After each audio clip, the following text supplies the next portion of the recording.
कौशल्या और रघुवीर की एक बेटी थी सविता। सविता को बचपन में ही पोलियो मार गया था, जिससे वह एक पैर से अपाहिज थी। सब लोग उसे दया की दृष्टि से देखते थे और अपने माँ बाप की बहुत लाडली थी।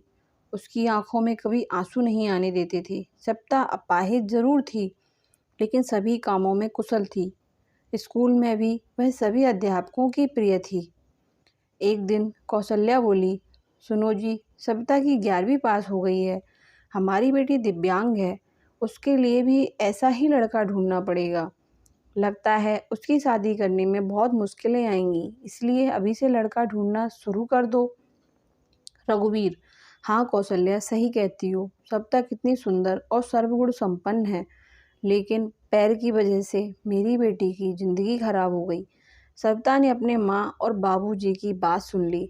वह पास आकर बोली, बाबूजी, क्या मैं आप सब पर बोझ हूँ? मेरा पैर खराब है, इसका मतलब यह तो नहीं मैं किसी पर आश्रित रहूंगी। फिर कैसे हुई मेरी जिंदगी खराब? कौशल्या, मन छोटा मत कर बेटी, किसने कहा तू बोझ है? तू तो हमारी आंखों का तारा है।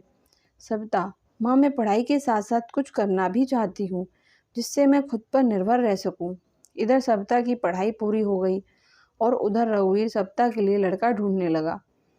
सविता के लिए परेश का रिश्ता आया। परेश रसायन फैक्ट्री में काम करता था। परेश अपनी माँ रमा और अपने पिताजी मुकेश के साथ सविता को देखने उसके घर आया। मुकेश, अरे बेटा, लड़की का तो पैर खराब है। परेश बोला, पिताजी, अगर मैं दिव्यांग लड़की से शादी करूंगा तो मुझे किसी का जीवन संवारने का सौभाग्य मिलेगा। रमा, बेटा, तेरी जिंदगी है, जो भी फैसला लो सोच समझ कर लेना। परेश, देखिए सविता जी, मैंने आपकी जितनी तारीफ सुनी, मैं खुद को आपसे मिलने से रोक ही नहीं पाया। क्या आप शादी के लिए राजी हैं? सविता, परेश जी, मैं एक अपाहिज लड़की हूँ और आप पूर्ण रूप से स्वस्थ हैं। क्या आप एक अपाहिज लड़की को स्वीकार करेंगे? परेश, सविता जी, मैं जिंदगी भर आपका सहारा बनने के लिए तैयार हूँ, अगर आपको ऐतराज ना हो तो। सविता, अगर आप तैयार हैं तो मैं खुश नसीब हूँ कि मुझे आप जैसा जीवन साथी मिलेगा। सविता और परेश की बहुत धूमधाम से शादी हुई। चारों तरफ चर्चा थी कि बड़ी भाग्यशाली है सविता, जो दिव्यांग होते हुए भी उसे इतना अच्छा पति मिला है। खुशी खुशी सविता की विदाई हो गई। ससुराल में दूसरे दिन रमा बोली, बहू, आज तुम्हारा पहला दिन है, इतनी जल्दी कैसे उठ गई? आराम से उठ जाती। सविता, माँ, मुझे जल्दी उठने की आदत है, मैंने नाश्ता बना दिया है, आप सब लोग नाश्ता कर लीजिए। रमा हैरान थी कि एक पैर खराब होते हुए भी सुबह उठकर नाश्ता भी बना दिया। इसी तरह सविता ने थोड़े ही दिनों में सारी जिम्मेदारी अपने ऊपर ले ली। सविता से सभी बहुत खुश थे।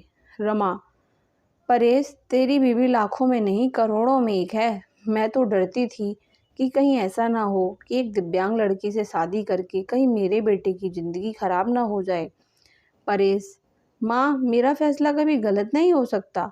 आपसे एक बात कह रहा हूँ, अगर मुझे कुछ हो जाए तो सविता को अपनी बेटी की तरह रखना। रमा, चल पागल, ऐसे नहीं बोलते, वो अभी भी मेरी बेटी ही है। और अगले ही दिन उनकी खुशियों को जैसे किसी की नज़र लग गई। परेश की फैक्ट्री में जहरीली गैस लीक हो जाने से कई लोगों की मौत हो गई, जिनमें परेश भी शामिल था। जब ये खबर परेश के घर पहुंची, तब घर में हाहाकार मच गया। लेकिन सविता तो जैसे पत्थर सी हो गई। वह खामोश थी, उसकी आंखों में आंसू नहीं थे। वह परेश को यूं फटी आंखों से देखती रही। कुछ औरतों ने उसे हिलाते हुए कहा, बहू रो ले, देख परेश को, वह मर गया है, अगर रोएगी नहीं तो पागल हो जाएगी, तू विधवा हो गई है, विधवा। इस तरह की बातें सोचकर सविता फूट फूट कर रोने लगी। सविता रोते हुए बोली, उठो परेश, आंखें खोलो, मैं अकेले किसके सहारे जीऊँगी? अभी तो मैंने तुम्हारे साथ कुछ ही दिन गुजारे थे, फिर मुझे अकेला छोड़कर क्यों चले गए? परेश का अंतिम संस्कार हो गया और सविता के अरमानों का भी। अगले ही दिन रमा, अरे ये क्या बहू, सफ़ेद साड़ी क्यों पहनी तुमने? सविता, माँ, सबने मुझे कहा कि मेरे जीवन के सब रंग परेश के साथ ही चले गए, अब मुझे सफ़ेद साड़ी ही पहननी है। रमा, नहीं बेटी, तुम हमारे दुख को और मत बढ़ाओ। आज से तुम कभी भी सफ़ेद कपड़े नहीं पहनोगी। हफ्ते महीने यूं ही शोक में गुजर गए। कौशल्या और रघुवीर सविता को लेने के लिए आए। कौशल्या, मेरी बेटी का जीवन तबाह हो गया, पूरी ज़िंदगी अकेले कैसे काटेगी, इसलिए हम उसे अपने साथ ले जाना चाहते हैं। रमा, देखिए समदन जी, सविता कहीं नहीं जाएगी। आप उसकी शादी करके कर्तव्य मुक्त हो चुके हैं, लेकिन अब हमारे भी कुछ कर्तव्य हैं। हमारी बहू हमारी बेटी बनकर हमारे पास ही रहेगी। ये कहते हुए रमा ने सविता को गले से लगा लिया। मुकेश, हाँ समधी जी, रमा सही कह रही है। हम सविता को आगे पढ़ाएंगे और किसी लायक बनाएंगे। आप चिंता मत करना, हम अपनी सविता को पलकों पर बिठा कर रखेंगे। सविता, माँ बाबूजी, परेश इनके इकलौते बेटे थे, अब वो नहीं हैं, तो ऐसे में मैं भी इनको छोड़कर चली जाऊं, ये सही नहीं है। मैं इनके पास रहकर ही इनकी सेवा करूंगी। सविता के माँ बाबूजी चले जाते हैं। अब सविता अकेली थी। उसने अपना सारा ध्यान पढ़ाई में लगा दिया। ऐसे में उसकी मुलाकात गौरव से हुई, जो समय समय पर सविता की पढ़ाई में मदद करता था। गौरव मुकेश के दोस्त का सबसे अच्छा बेटा था। उसका काम के सिलसिले में परेश के पिता के पास आना जाना लगा रहता था। गौरव इंजीनियर था और बड़ा ही शालीन स्वभाव का संस्कारी लड़का था। चारों तरफ औरतें बातें बनाने लगी। एक औरत बोली, अरे देखो कैसी विधवा है, ये सफ़ेद साड़ी नहीं पहनती है, पति का जरा भी दुख नहीं है। तो दूसरी औरत बोली, वन संवर कर कॉलेज जाती है, बेचारे रमा और मुकेश का तो बुढ़ापा ही खराब है। तीसरी औरत ने कहा, पहले इस लड़के का घर में आना जाना ठीक था, लेकिन अब परेश नहीं है तो इसे जवान विधवा बहू के घर नहीं आना चाहिए। लेकिन सविता को किसी की बातों से कोई फर्क नहीं पड़ता था, क्योंकि उसके सास ससुर उसके साथ थे। रमा जब इतनी अच्छी बहू के लिए लोगों की ये ताने सुनती तो वह तड़प उठती थी, रोने लगती थी। सविता ने अपनी मेहनत से बीएड कर ली और विकलांग कोटे से वह एक शिक्षिका के रूप में नियुक्त हो गई।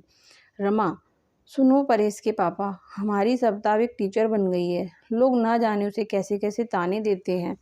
हमें उसकी शादी कर देनी चाहिए। मुकेश, सही कह रही हो रमा, विधवा है, अनाथ नहीं, जो लोगों की उल्टी सीधी बातें सुनेगी। हम अपनी बहू की शादी धूमधाम से करेंगे। मुकेश ने जब अपनी बहू के रिश्ते की बात जब कुछ लोगों से की, तब लोग कहते, अरे मुकेश, तू पागल तो नहीं हो गया, विधवा बहू की शादी करना चाहता है तू। मुकेश, हाँ, मैं उसकी शादी करना चाहता हूँ, उसकी ज़िंदगी से विधवा शब्द हमेशा के लिए मिटाना चाहता हूँ। तभी गौरव ने आकर के कहा, अंकल, अगर आप सविता के काबिल समझें तो मैं आपकी बहू से शादी करने के लिए तैयार हूँ। मुकेश, गौरव तुम? हाँ मैं। मुकेश, मुझे यकीन नहीं हो रहा कि मेरी बेटी को तुम्हारे जैसा लायक और होनहार लड़का पसंद करेगा। मुझे तुम पर गर्व है, मैं इस शादी के लिए तैयार हूँ बेटा। तभी मुकेश घर आकर के सविता से कहता है, बेटी तुम जानती हो मैंने हमेशा तुम्हें अपनी बेटी से बढ़कर माना है। मैं चाहता हूँ कि तुम्हारी ज़िंदगी के अधूरे सपने को पूरा करूँ। मैं तुम्हारी शादी गौरव से करना चाहता हूँ। तुम्हें कोई ऐतराज़ तो नहीं सविता? पिताजी, परेश की जगह शायद ही मैं किसी को दे पाऊँ, लेकिन आपने जो मेरे लिए किया है वो कोई कर नहीं सकता। आपका फैसला मेरे सर आँखों पर, जैसा आप कहें मुझे मंजूर है। और फिर सविता और गौरव की धूमधाम से शादी हो गई और सब खुशी खुशी रहने लगे। तो दोस्तों, ये कहानी यहीं पर ख़त्म होती है। अगर आपको ये कहानी पसंद आई हो तो मेरे चैनल को सब्सक्राइब करें और वीडियो को लाइक करना ना भूलें।